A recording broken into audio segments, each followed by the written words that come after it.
everyone. Welcome to another episode of AdBits. I'm Adam Bergman, tax attorney, founder of IRA Financial. And on today's episode, option trading and self-directed IRA tax tips. So wanted to do a podcast on this topic. I've done a blog on it and wanted to tackle several different themes within this overall subject. Number one, what is option trading? Kind of briefly discuss that.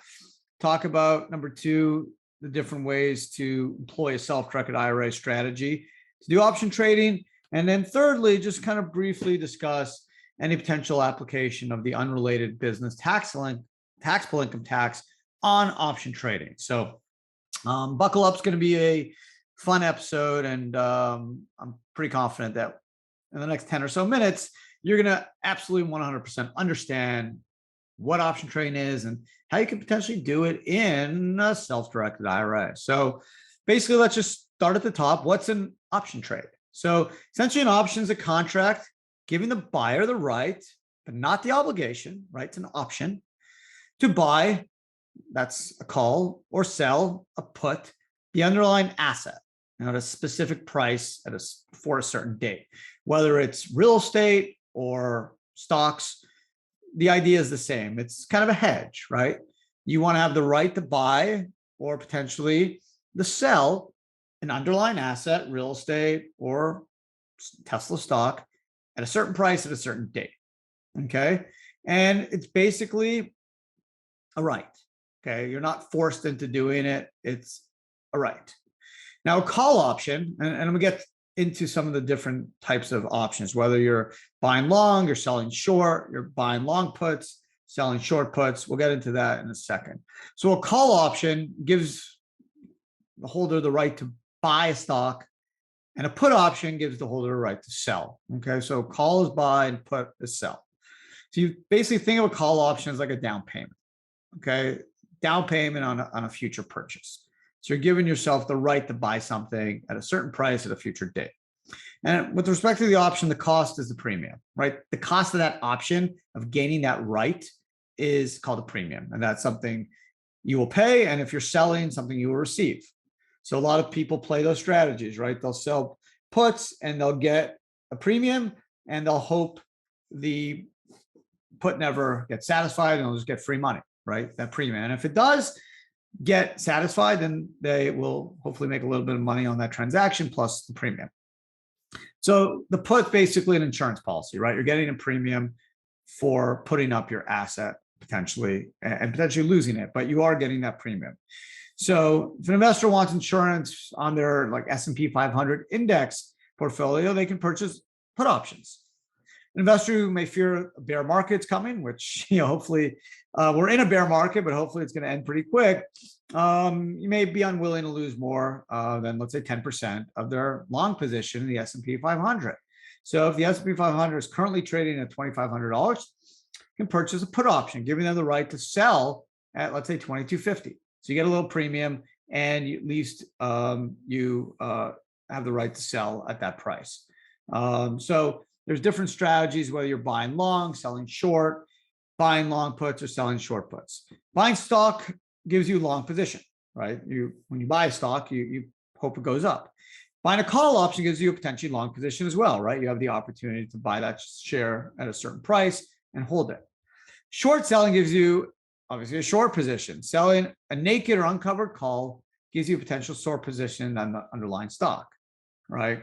So that's the idea of you selling a put. You're going to make money potentially if it goes down. You'll have to sell at that price and you'll get a premium.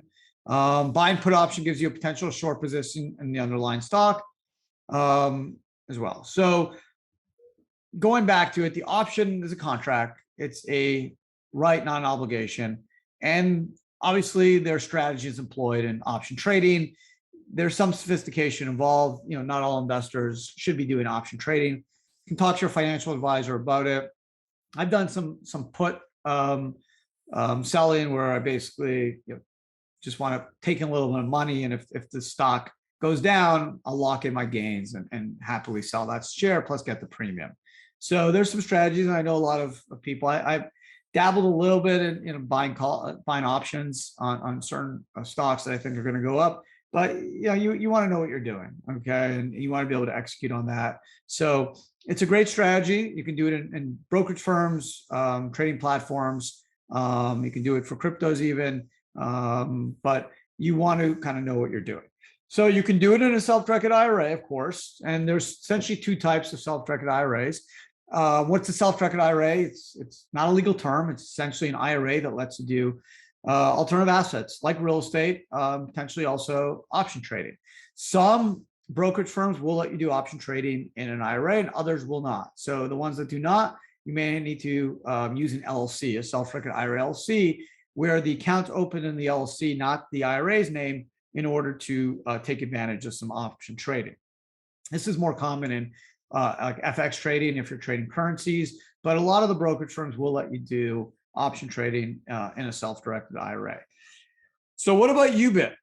Okay, unrelated business taxable income basically it pops up in very rare circumstances. Really only 3 instances where you're going to trigger a tax known as unrelated business taxable income tax when your IRA does alternative asset investments.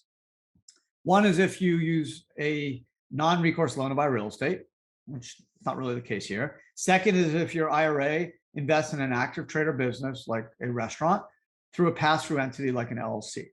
Not really the case here.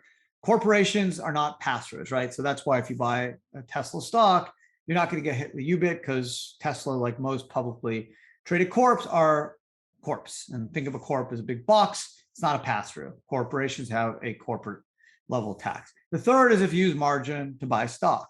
So some people say, well, option trading, is that leverage? The answer is no. The IRS is clear that any gain from the lapse or termination of options, and this is from the IRS, this is directly from an IRS document, the buyer sells security is excluded from unrelated business taxable income. Okay, so obviously it doesn't work if you are in the business of trading options, but for IRAs, that's not the case. So if you buy options or sell puts, lapses or termination of options, the option premium or any money you make from that option transaction is not considered unrelated business taxable income, which means it's not subject to tax, right? That's the beauty of using an IRA to buy options as well as doing other traditional investments as well as alternative asset investments, whether it's stocks or real estate, is that IRAs don't pay tax on gains. That's known as tax deferral. So your money grows faster, clearly, when it's not subject to tax. Generally, if you can average an 8% rate of return, you will double your money every 8 years. That's known as compounding returns. The IRAs and 401ks are the best source of compounding return investments because your money grows without tax.